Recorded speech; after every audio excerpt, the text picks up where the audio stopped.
Friday after the close. I just did an update on bonds, but I'll go ahead and just include some of the commodity markets, stocks, and FX here real quick to sum up the week. So obviously today there were some good moves. We were pretty busy. It was just that GDP print just all day long just set off dollar down, bonds up, gold up, stocks barely. I mean, stocks like dollar down, but I think they only finished up what 0.2% or so. So I think the big moves here though this week obviously were oil. Just trades horrible. I mean, once we failed at 50 and rolled over and broke this low at 45, that was enough to make new lower lows. This is clearly an intermediate term downtrend. 43 was the lows. That was kind of our target from that was the low support from May. So we tested that, broke it, and then now we're just trying to hang on to the 200 day. But oil got whacked enough today that crude. I mean, the dollar got hit hard enough today that was allowed crude to bounce a little bit, but it was pretty oversold. So from here, I really need a bounce back 43, 44, 45 to start scaling in short again. And I think overall, if we look at the weekly or the monthly, I mean, the weekly is oversold. It's cycled down. We're back here towards the 30. So we get to move up to the upper bands. You get to move back towards the 30-day, which is what I was saying. I think high yield can do the same thing. High yield's rallied back up to its upper bands within the context of this downtrend, and in the next several weeks I want to see if high yield will follow suit, roll back to its 30-week. I covered that in the bond video. So we can bounce from here. I mean, if you're trying to lean short, you're late and you're chasing. But that said, I mean, the daily looks pretty awful. If we can't hold the 200 here, I mean, we should test 35, no problem. That's the lowest from April. Let's see, nat gas. I haven't really been following nat gas at all, but it's bullish trend on the daily. We had a nice pullback earlier in the week. The weekly chart, I kind of call this in no man's land. When you have a downtrend, which is obvious per the wave structure here, and price starts to kind of poke above the upper bands, usually I want to see it fail there. So between here and the 200 is kind of what I call no man's land. So you can keep playing this long from an intermediate term perspective. You're probably going to want to test the pi cycle up here around 340. I don't have a position there in that gas, and I mean, I missed the move off the lows. Wasn't even really paying attention to it, the short. Gold continues to trade great. I said earlier in the week that the gold chart looks a lot like the long bond chart, and it did. So we talked about being patient on this intermediate term pullback the last several weeks. But when it gets oversold, you can trade it around. So if you buy well, you can sell a few out into the middle of the bands here, and you just trade your position around. That's how you work a core position.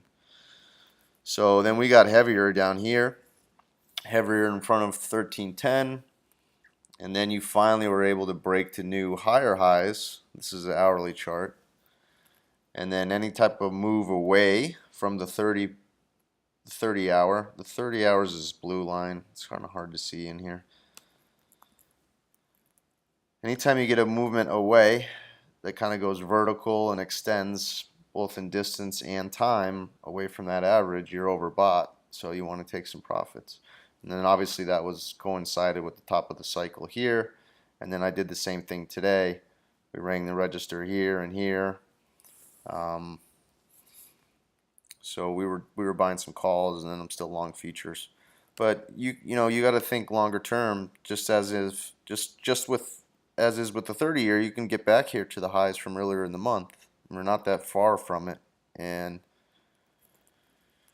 quite honestly, you can probably make higher highs. I mean, after making this series of higher lows, you should expect higher highs. So we're still bullish the gold market for sure. It's the same story in silver.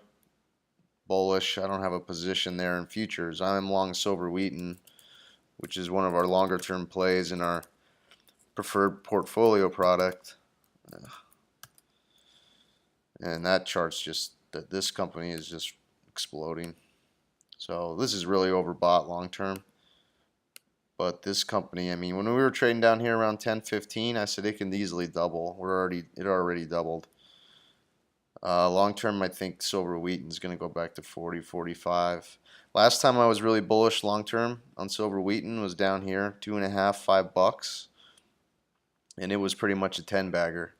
So I love this company. It's very leveraged to obviously the price of silver, and I won't get into the details of how the company makes money in the silver streaming business, but royalties, etc. So it's pretty leveraged to the price of silver, and I think we're going to get back to these highs long term. Copper, I have playing a short against my long in copper. I didn't do anything with it today. It covered well earlier in the week. You get copper back above. You get it back. You know, gold. If gold and silver test the highs from earlier in the month, copper should probably push up here in the same spot. I'll sell some copper against my long gold. You know, anywhere in here. Even new highs, I'll probably sell a little bit, just because the downtrend. You know, we're still bearish the overall global economy. We're still bearish growth slowing. We're still bullish the dollar. Very bullish the dollar. So you're supposed to sell at 230. That's the pi cycle on the daily. That's what we'll be doing or looking at next week. I think that covers the metals. We're going to start doing some more work on the softs and the grain markets, but sugar's having a nice pullback. Kind of want to look, here's the support here around 18.5. Upper bands are right around the same area, so you kind of want to look for a higher low right around here. I don't have any position there. Oh, wheat's just getting smoked. I missed the short side of this. This is a long-term bear market. Just making lower long-term highs. Now we're making new lower lows. So just continue to play that one from the short side. I don't have a position there. Corn, same thing. These commodities had a decent little bounce. I think it was probably seasonal. I haven't been paying attention to the ag markets as much as I should have, but they're still bearish for the most part. I mean, dollar's too strong to get bullish inflation or to get bullish commodities. Let's just touch, I guess, on stocks real quick and maybe the FX. No, I mean, it's the same story with S&Ps. We're stuck in this 2 standard deviation range. You know, we've been talking about 2150, 2155. The middle of the range is around 2160. Stay out of the chop in the middle. And then 2170. I'm not really crazy about shorting it, but if you're just playing day trade or trying to scalp it around, that's fine. If you need to hedge with S&Ps, you can. 2170 is where you want to be a seller. Definitely not lifting them up here and not getting long. That's for damn sure. Dow futures we bought pretty well yesterday, so I took half off here. If we get a move back into 1840, 18460, I'll take some more profits. NASDAQ is my worst position as far as I'm out of the money. I don't know. It's been so. I didn't expect this move back in the Nasdaq at all. But you're testing the old highs, so you want to be a seller here. The edge is to be short. If you're gonna, even if we poke through and make new higher highs above the highs from last year, I mean, it's foolish to chase it. After this type of move, you don't buy the new highs and think it's a breakout. All right, more than likely that's going to be a false move. I'm going to maybe try to short into it, but it's just not really working. Shorting stocks is just not working that well. So we'll see on that. The VIX did buy some back today. Here, sold the highs twice last week. Or no, last week. This was earlier in the week. This was, I don't know, I guess that was Monday. Can't see very well anymore. So if you get 11 handle, you want to be a buyer of the VIX. So just keep trading that around. Don't buy the leverage inverses. Those things are a trap. Want to play those on the short side when the VIX spikes. Now we're back at levels where you want to, I've been buying VIX calls on the overall index. So keep you posted on that. That's been a good strategy all year. And then also VIX 11 tells you don't want to be chasing stocks. I mean, it's just goofy. VIX 12, VIX 11, maybe we'll see VIX 10.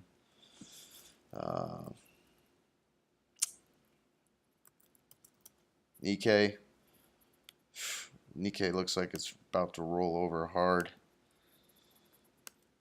It's hanging on.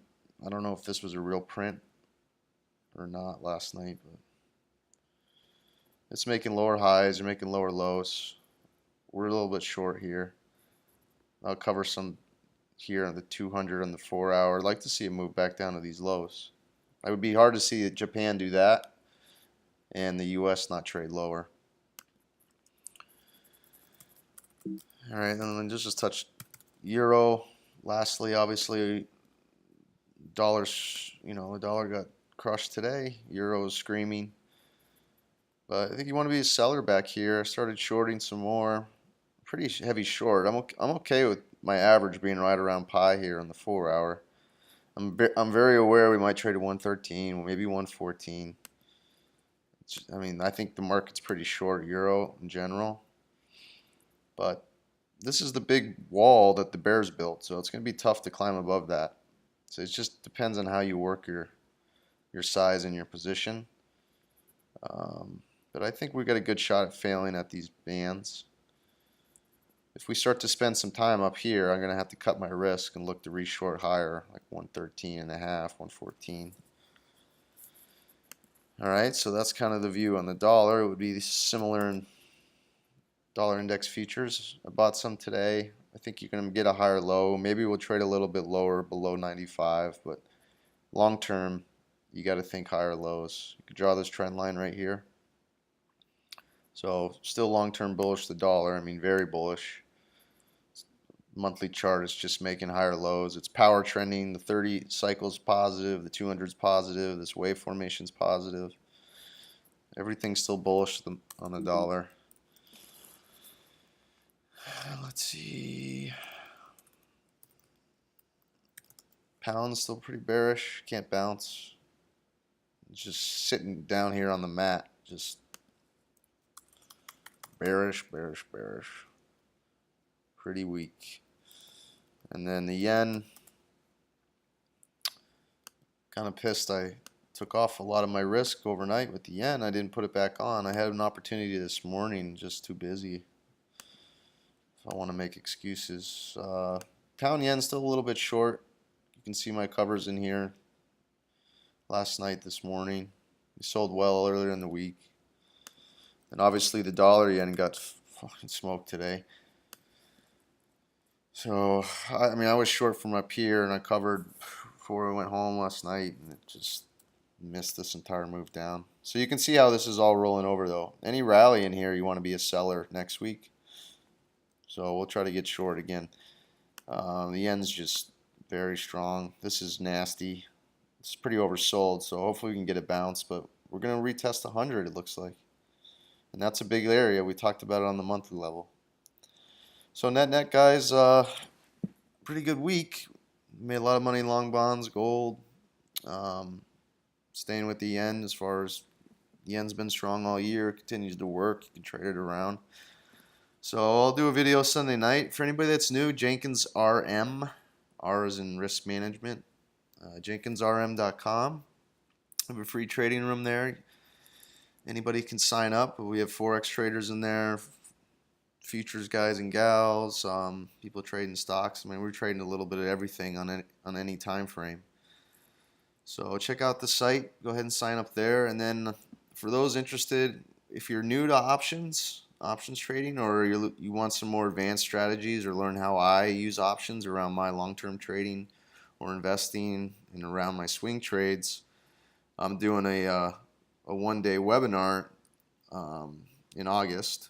I have 2 dates in August, August 6th and the last Saturday in August as well. And it's the same stuff I used to charge 10 grand a month for from institutions. It's 2 grand for the Saturday. I basically teach you a lot of things in the model. Again, the strategies around how I trade options. I mean, there's a lot of good teaching around options and out there, but a lot of them people don't tell you how to actually put it all together to make money. So it's a lot of teaching, but then also, it's a follow up. It's more of a program. So all year, I'm also going to give you access to the active trader membership group, which is my active trader team. You'll have access to that, and we use a platform called Slack. That's awesome. It's great for mobile, and there's a desktop platform, obviously, but it allows us to communicate all day long in a chat room format. I can post charts, so I can kind of walk you through a lot of our plays from an options perspective, and I think that alone is a great value. Um, just being in the active trader room for 6 months is something like a $900 value. So it's well worth the price. You can sign up on the site, and I think that pretty much does it. Look forward to talking to you guys on Sunday night. Guys, be safe. Be good. Have a good weekend.